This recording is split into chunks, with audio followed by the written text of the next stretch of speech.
বিসমিল্লাহির রহমানির রহিম। আসসালামু আলাইকুম।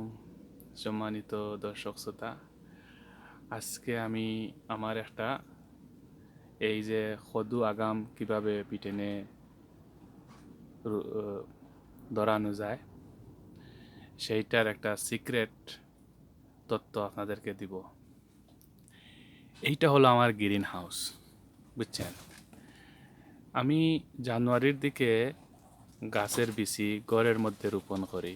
যখন একটু বড় হয়ে যায় তখন আমার এই গ্রিন হাউসে নিয়ে ট্রান্সফার করে ওইখানে রাখি। ওইখানে রাখার পরে আমি একটু হিটার দেই। ওই সময় প্রচুর ঠান্ডা থাকে, তো হিটারের মধ্যে গাছটা একটু বেড়ে বেড়ে উঠে। যখন গাছের মধ্যে 6 থেকে 7 পাতা হয় আমি গাছের আগাটা ভেঙে দেই।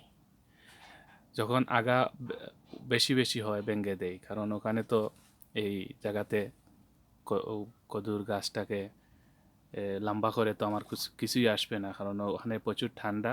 ফুল যদি আসে জ্বরে যাবে, কদু আসবে না।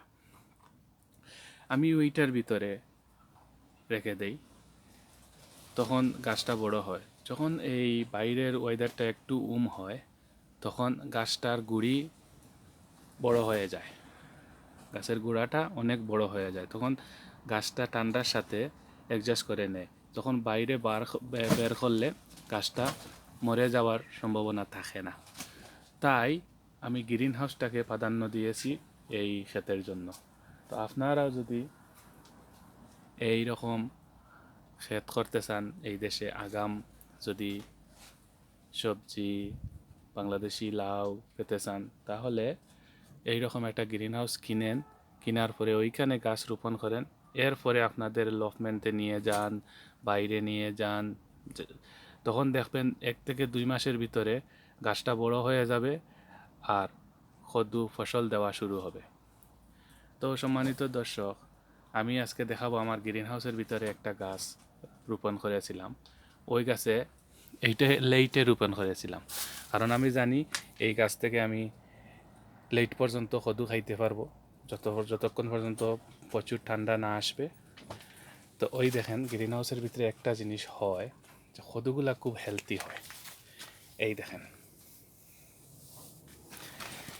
এই কদুগুলা খুব হেলদি হয়। তো এই গ্রিন হাউসের মধ্যে অনেক কদু আমি খেয়েছি। আর এইটা বর্তমানে আছে, এইটাকে আমি বীজ রেখে ফেলছি।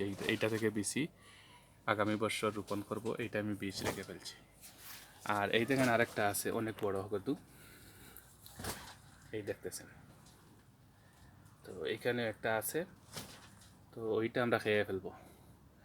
আর এখানে আমি এই কাঁচামরিচগুলা, এইটা জানি না টার্কিশ কাঁচামরিচ, টার্কিশ হট চিলি, কিন্তু এই চিলিটার একটা ভেরি গুড স্মেল। আমি অনেকগুলো এখানে রেখেছি। আর এই দেখেন আরও এখানে কদু আসছে, এখানে কদু আসছে, এখানে কদু আসছে। তো মাশাল্লাহ এইটাতেও আসছে। তো এইগুলো সারাই বাঁচবে, কিন্তু এইটা তো গ্রিন হাউসের ভিতরে, এখানে অনেক গরম। তো আপনাদেরকে এই আমার সিক্রেটটা দেখালাম, এইটা আমি লেইটে খাইতে পারি। আরেকটা জিনিস আমি করেছিলাম, এবার এইটা নতুন একটা সিস্টেম করেছিলাম।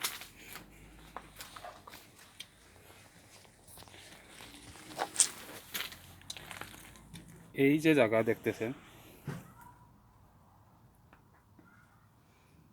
এই গাছগুলা গ্রিন হাউসের ভিতরে, এই গাছগুলা গ্রিন হাউসের ভিতরে। এখানে আমি মাটিতে ডাইরেক্ট এইটার রোপণ করছি গ্রিন হাউসের ভিতরে।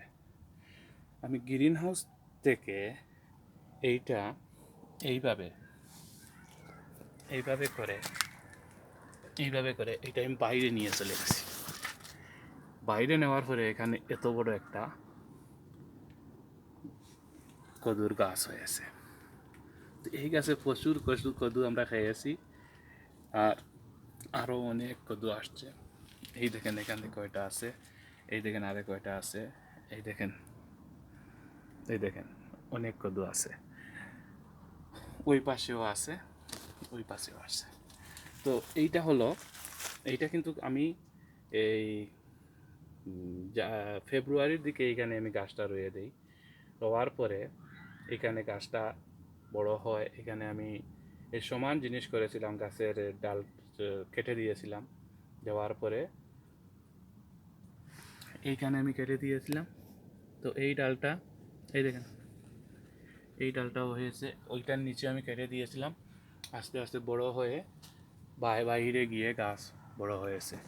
তো ওই রকম আপনারা যদি পদ্ধতিতে রোপণ করেন, আপনারা সফল হবেন। আর এই দেখেন আমার বাংলাদেশি, এইটা হলো আমার লাস্ট সিজনে খাওয়া। যেমন ধরেন অগাস্ট, সেপ্টেম্বর, নভেম্বর, ডিসেম্বর পর্যন্ত এখানে কদু খাওয়া যাবে। কারণ ডিসেম্বর পর্যন্ত আপনারা দেখবেন যদি গাছ থাকে, ডিসেম্বর পর্যন্ত কদুর ফুল আসে। আর কদু আর একটু যদি হয়, তো আমি কি করব, ডিসেম্বর জানুয়ারিতে এইখানে আমার এই গ্রিন হাউসের দরজা আছে, জিপ আছে, আমি লাগিয়ে ফেলবো। আর দিনের বেলা খুলবো। এখানে আমার উইন্ডোর আছে, প্রচুর উইন্ডোর আছে, উইন্ডোর খুলে দিব। রাতের বেলা উইন্ডোর লাগিয়ে ফেলবো। আমার হিটার আছে, হিটার চালিয়ে দিব। এখানে আমি কদু খাইতে পারবো। কিন্তু এখানে আমি একটা গাছ রয়েছি, কারণ কদুর গাছগুলা এত লম্বা যে হয়, এত বড় হয়ে যায়, এখানে বেশি রোপণ করা উচিত না গ্রিন হাউসে। এই একটা গ্রিন হাউস হলো 5 মিটার অ্যান্ড 3 মিটার। তো এটা ছোট্ট জায়গা, তো এখানে এতগুলা গাছ লাগানো যাবে না, একটাই গাছ যথেষ্ট। তো মাশাআল্লাহ, এখানেও কদু আসছে, অনেক কদু আসছে, এখানেও আসছে, সব জায়গাতেই দেখতেছি কদু। তো ভালো থাকেন, সুস্থ থাকেন, আল্লাহ হাফিজ।